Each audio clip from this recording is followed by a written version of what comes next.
ব্রাজিলের বিশ্বকাপ বাছাইয়ের জন্য আগামী মাসে ইকুয়েডর ও প্রাগুয়ের বিরুদ্ধে খেলতে 30 সদস্যের দল ঘোষণা করেছে কোচ দরিবাল জুনিয়র। দলের সবচেয়ে বড় চমক হিসেবে রয়েছে 17 বছর বয়সী এস্তেবাও উইলিয়ান, যিনি প্রথমবার জাতীয় দলে ডাক পেয়েছেন। তাকে মেসিনহো বা ছোট মেসি নামে ডাকা হয়। আলমেরাইসের মূল দলে অভিষেক হওয়া এস্তেবাও সম্প্রতি চেলসির সঙ্গে চুক্তি করেছেন।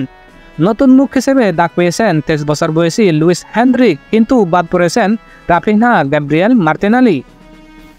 ব্রাজিল বিশ্বকাপ বাছাইয়ের জন্য আগামী 6 সেপ্টেম্বর ইকুয়েডরের বিপক্ষে মাঠে নামবে। এরপরে 10 সেপ্টেম্বর প্রাগুয়ের বিপক্ষে মাঠে নামবে সেলিসাও দল। সম্প্রতি বিশ্বকাপ বাছাইয়ের জন্য ব্রাজিল দলে ডাক পেয়েছেন গোলকিপার হিসেবে অ্যালিসন বেন্তো এডারসন। এরপরে ডিফেন্ডার হিসেবে ডাক পেয়েছেন Danilo, Yan Couto, Guilherme Arana, Wendell.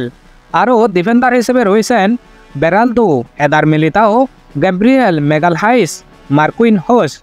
Midfielder হিসেবে ডাক পেয়েছেন Andreas Pereira, Bruno Guimaraes, Gerson, Joao Gomes, Lucas Paqueta, Rodrigo.